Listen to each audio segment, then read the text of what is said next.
employers when they have to let somebody go.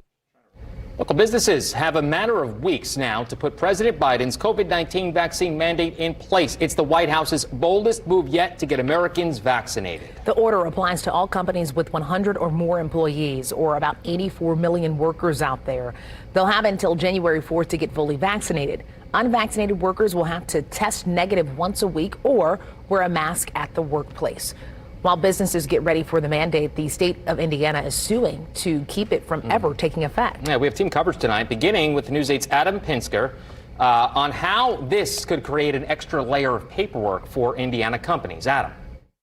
Under the new rule announced Thursday, starting next year, companies will be required to keep records of when their employees are vaccinated for COVID-19. New employees will have to show proof of vaccination before getting hired.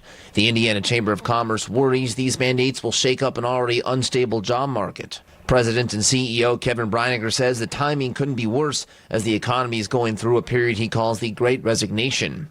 That we may have employees leaving the larger firms that are subject to this rule, 100 and more employees, and going to companies that have less than 100 employees that aren't subject to this rule. Brinegar says he understands why the mandate came about, and he believes President Biden is growing frustrated with the country's slow economic recovery throughout the pandemic. Well, we believe that employers should continue to have the right and the authority to determine the safety protocols and what's best for their employees and their customers as it relates to the COVID-19 virus. Effective January 4th, companies not in compliance could face a fine of $14,000 per violation. Brinegar believes the government will enforce these new mandates. OSHA comes in and does inspections on existing health and safety regulations, and they have the ability to fine businesses that are not in compliance. Employers are facing another deadline next month, December 5th. They will be required to pay for time off employees have to take for vaccinations and COVID testing or sick leave. I'm Adam Pinsker for Wish TV, wishtv.com, and follow us on Facebook. Adam, thank you very much. Let's continue our team coverage now with I-Team-H Jasmine Miner. Jasmine, Indiana's Attorney General is already taking this vaccine mandate to federal court. What can you tell us?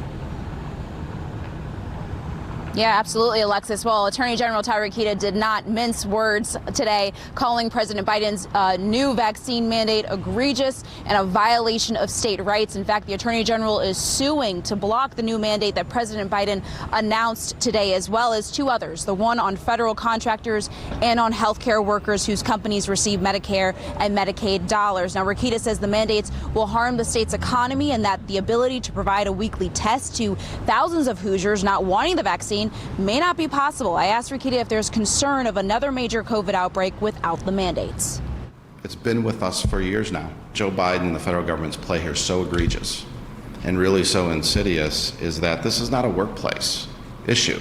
It's been with us.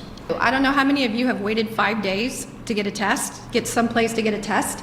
There are millions of Americans that, if they choose not to get vaccinated, will have to get tested. So a weekly test times the millions who may not get vaccinated, we're not even sure whether that's feasible. Well, the Attorney General says the lawsuit against the contractor and the Medicaid vaccine mandate will be joined by the state of Mississippi and Louisiana. The lawsuit against OSHA, Keita says Indiana is pursuing alone. He also told us that if the mandates stay in place, he is expecting Hoosiers to leave the job market for good. He also says that the federal mandates would cover 2/3 of American workers. I'm Jasmine Miner for Wish TV, wishtv.com, and follow us on Facebook. Jasmine, thank you. Well, President Biden says the mandate is needed to restart the economy. I spoke with Indiana Congressman Andre Carson today, and he told me he agrees. It has wreaked havoc on our economy. I think we've seen a dip.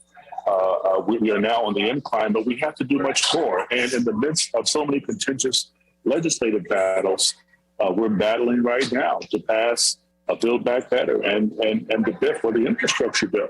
And with so much contention, I think that Biden has to demonstrate some kind of leadership because the American people are suffering.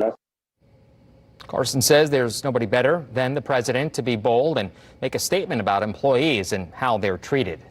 Shots are going into little arms all around Indiana today. The state health department opened COVID-19 vaccination appointments to kids 5 to 11 years old. Right now, only Pfizer's vaccine is available. Marion County is planning to double its order for the shot as well. Dr. Virginia Kane says there are at least 100 vaccines at each location all across the city and urges parents out there to get their kids vaccinated.